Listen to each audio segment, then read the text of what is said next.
কি হাসিব ভাই, সেদিন আমি নরমাল আইডি নিয়ে আসছিলাম দেখে আমাকে হারাই দিছো। এই দেখো মায়েরা আপুর বিবেজ আইডি নিয়ে আসছি শুধুমাত্র তোমাকে কালেকশন ভার্সেসে হারানোর জন্য। अच्छा।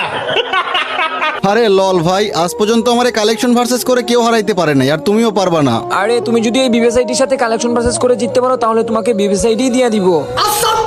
ও আচ্ছা, তাই নাকি? তাহলে চলো একটা কালেকশন ভার্সেস হয়েই যাক। आज एक বিরাট ফাটাফাটি হইব। তো গাইস, তোমাদের কি মনে হয় আমি কি ভিভাজারির সাথে কালেকশন ভার্সেস করে জিততে পারবো? সেটা দেখার আগে তো গাইস, আমি আমার কোনো ভিডিওতে মায়ের কসম দেই না। মায়ের কসম ছাড়াই সবাই এই ভিডিওতে একটা লাইক করে চ্যানেলটাকে সাবস্ক্রাইব করে দাও। আর আমার চ্যানেলটা একদম ডাউন হয়ে গেছে, প্লিজ ভাই সবাই ভিডিওটা একটু শেয়ার করে দাও। আচ্ছা ঠিক আছে, প্রথমে তুমি এই যে নাইলন বান্ডিলটাই দেখাও। এইটা অনেক দামি বান্ডিল, আমি শিওর তুমি দেখাইতে পারবা না। আরে লল ভাই, তোমরা তো এই বান্ডিল ফ্রিতে পাইছো, আর আমি 5000 ডায়মন্ড খরচ করে বের করছি, এই যে দেখো। আচ্ছা ঠিক আছে, বাংলাদেশের সব থেকে বড় গেমিং ইউটিউবার মিস্টার ত্রিপুলার ভাইয়ের বান্ডিলটা দেখাও। আরে ভাই, মিস্টার ত্রিপোলার ভাইয়ের বান্ডিলটাও আমার কাছে আছে, এই যে দেখো। এইটা দেখাইতে পারলে তুমি জিতে যাবা, পারলে তুমি এই যে সিজন 1 এর বান্ডিলটা দেখাও। ভিভাজ আইডি দেওয়ার জন্য রেডি হয়ে যাও, এই যে দেখো আমার